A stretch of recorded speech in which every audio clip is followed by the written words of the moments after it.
Point number 5، نشو و نما کے عمل میں امتیاز اور یکجہتی پائی جاتی ہے۔ امتیاز کہتے ہیں دو یا دو سے زیادہ چیزوں کے درمیان فرق کرنا۔ فرق کرنے کا مطلب یہ ہے کہ جب آپ ڈفرینٹ پوائنٹس ڈھونڈتے ہیں، اور انٹیگریشن کا مطلب ہوتا ہے سملیرٹی ڈھونڈتے ہیں۔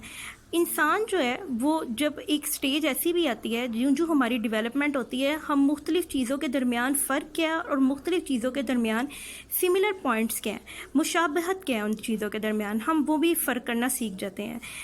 انسان مختلف واقعات کو ایک دوسرے کے ساتھ فرق کرنا بھی سیکھ لیتا ہے، اور اسی طرح وقوفی، سماجی اور نفسیاتی نشو و نما کے اندر بھی ہر طرح کی ڈفرینس اور سملیرٹی کو سیکھ لیتا ہے۔ نشو و نما کے عمل کے درمیان جو مین پروسیس ہوتا ہے انٹیگریشن کا، وہ ہوتی ہے لاجیکل تھنکنگ۔ لاجیکل تھنکنگ کا مطلب ہوتا ہے کہ آپ غور و فکر کرتے ہیں، نوول تھنکنگ کرتے ہیں، نئی نئی ورائٹیز کو سوچتے ہیں، نئی نئی باتوں کو سوچتے ہیں اور نئی نئی چیزوں کو دریافت کرتے ہیں۔ ڈیولپمنٹ کے اندر اگر آپ کا بچہ دو یا دو سے زیادہ چیزوں کے درمیان ڈفرینس، فرق یا معلوم نہیں کر پا رہا، یا دو سے زیادہ چیزوں کے درمیان وہ سملر پوائنٹس کو نہیں ڈھونڈ پا رہا، تو اس کا مطلب ہے کہیں نہ کہیں اس کے برین میں یا اس کی جو وقوفی نشو و نما ہے وہ متاثر ہو رہی ہے، یا وہ ٹھیک طرح سے نہیں ہو رہی۔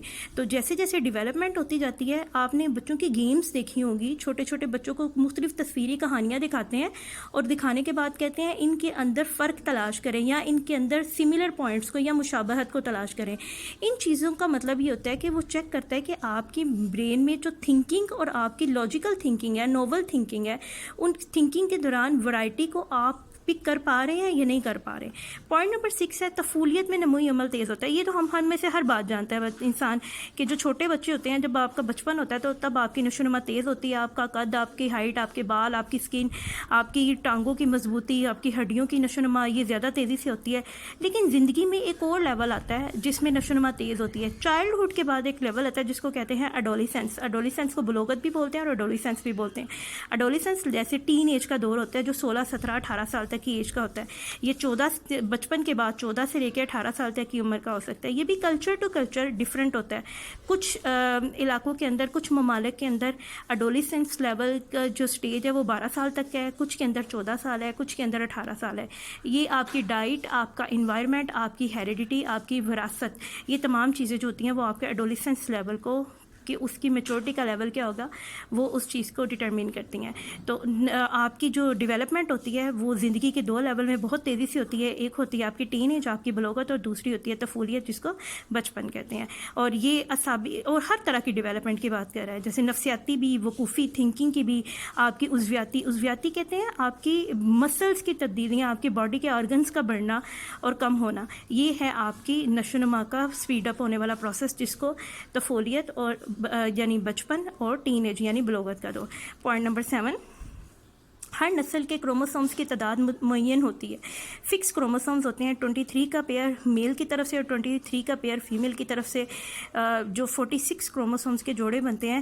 اس سے ایک انسان یا ایک بچے کی پیدائش ہوتی ہے، اور اس بچے کی جو نشو و نما ہوتی ہے وہ 46 کروموسومز کے اوپر بیس کرتی ہے۔ خدا نہ خواستہ کوئی ایک کروموسوم مس ہو جائے یا زیادہ ہو جائے، یا اس کی تعداد زیادہ یا کم ہونے سے آپ کی جو نسل ہوتی ہے وہ تبدیل ہو جاتی ہے۔ یعنی ڈیولپمنٹ کے اندر، نشو و نما کے اندر کروموسومز کی فکس تعداد کا ہونا ضروری ہوتا ہے۔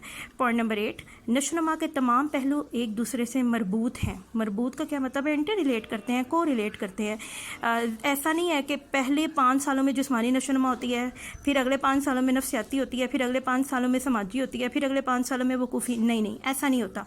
تمام نشو و نما وقت کے ساتھ ساتھ ایک ساتھ شروع ہوتی ہے۔ جیسے جسمانی نشو و نما شروع ہوتی ہے، آپ کی باڈی، آپ کا ویٹ، آپ کی ہائٹ بننا شروع ہوتی ہے، ویسے ہی آپ کی تھنکنگ بننا شروع ہو جاتی ہے، ویسے ہی آپ سوسائٹی میں رہنے کا طریقہ سیکھتے ہیں، ویسے ہی آپ کی تھاٹس، آپ کے وقوف بنتا ہے، اور ویسے ہی آپ کی لینگویج کی ڈیولپمنٹ جو ہوتی ہے وہ ساتھ ساتھ ہوتی رہتی ہے۔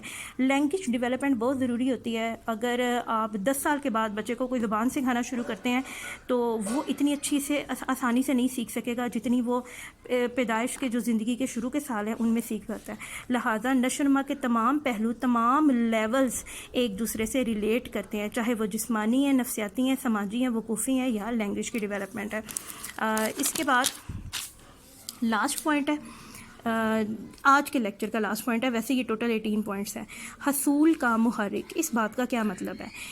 حصول کا محرک کا مطلب یہ ہے کہ ہم جب نشو و نما پا لیتے ہیں، کسی ایک لیول کو اچیو کر لیتے ہیں ڈیولپمنٹ کے، تو یا ایک لیول کی پختگی حاصل کر لیتے ہیں. جیسے فرض کریں ایک بچہ سائیکل چلانا چاہتا ہے، اور سائیکل چلانے کے لیے اس کی ٹانگوں میں اتنی میچورٹی یعنی پختگی نہیں ہے، تو وہ تب تک سائیکل چلانے کا گول اچیو نہیں کر پائے گا جب تک اس کی ٹانگوں میں ڈیولپمنٹ، اس کی گروتھ نہیں ہوگی، اور وہ اس کی ٹانگیں اس پختگی کے لیول کو اچیو نہیں کر سکیں گی جب تک وہ سائیکل نہ چلا لے. لہٰذا بچہ جو ہوتا ہے وہ محتاجی قبول نہیں کرنا چاہتا، وہ نشو و نما کیوں پانا چاہتا ہے؟ تاکہ وہ جلدی سے بڑا ہو، اس کو فریڈم ملے، وہ اپنا ہر کام اپنے ہاتھ سے خود کرے. ماں جیسے بچے کا ہر کام کرتی ہے، وہ اس چیز کو پسند نہیں کرتا. انڈیپینڈنس، فریڈم اور آزادی یہ چیز پانا چاہتے ہیں، اس لیے وہ نشو و نما. آپ نے بچوں کو اکثر یہ بات کہتے بھی سنا ہوگا کہ جلدی جلدی کھاؤ، زیادہ زیادہ کھاؤں تاکہ میں جلدی بڑا ہو جاؤں، میں بڑا ہوں گا تو میں یہ بھی کروں گا، میں یہ بھی کروں گا، میں یہ بھی کروں گا. یعنی بچہ جو ہے ڈیولپمنٹ اس لیے بھی پانا چاہتا ہے کہ وہ زندگی کے مختلف ٹاسک کو، مختلف اچیومنٹس کو اچیو کر سکے. تو ویسے تو یہ 18 پوائنٹس ہیں، لیکن آج ہم نے 9 پوائنٹس کو کور کیا ہے. آپ اسٹوڈنٹس 9 پوائنٹس کو ایک پیپر پہ لکھ لیجیے گا بالکل اس طرح. اور پیپر پہ لکھنے کا مقصد صرف اتنا ہے کہ بلیدگی اور نشو و نما کے اصول، چیپٹر نمبر 1 کا کویسچن نمبر 2 ہے بلیدگی اور نشو و نما کے اصول. اور یہ میں نے ایک پیپر پہ اس لیے لکھ لیے تھے کہ بعض اوقات ایسا ہوتا ہے کہ ڈیٹیل آپ کو بھول جاتی ہے، تو اگر آپ پوائنٹ یاد کر کے لکھیں گے تو آپ کو یہ کویسچن جو ہے وہ اس کے جو پوائنٹس ہیں پیپر پہ لکھنے آپ کو جلدی یاد ہو جائیں گے. ٹھیک ہے اسٹوڈنٹس، میں دوبارہ وائنڈ اپ کر دیتی ہوں چیزوں کو. ہم نے چیپٹر نمبر 1 پڑھا تھا، اور چیپٹر نمبر 1 کا نام ہے ڈیولپمنٹل سائیکالوجی، نشو و نما کی نفسیات. اور چیپٹر نمبر 1 میں ہم نے سیکنڈ کویسچن پڑھا بلیدگی اور نشو و نما کے اصول. ٹوٹل 18 اصول ہیں، لیکن آج کے لیکچر میں ہم نے صرف 9 پڑھے ہیں. باقی کے جو 9 ہیں انشاءاللہ ہم کل کے لیکچر میں پڑھیں گے.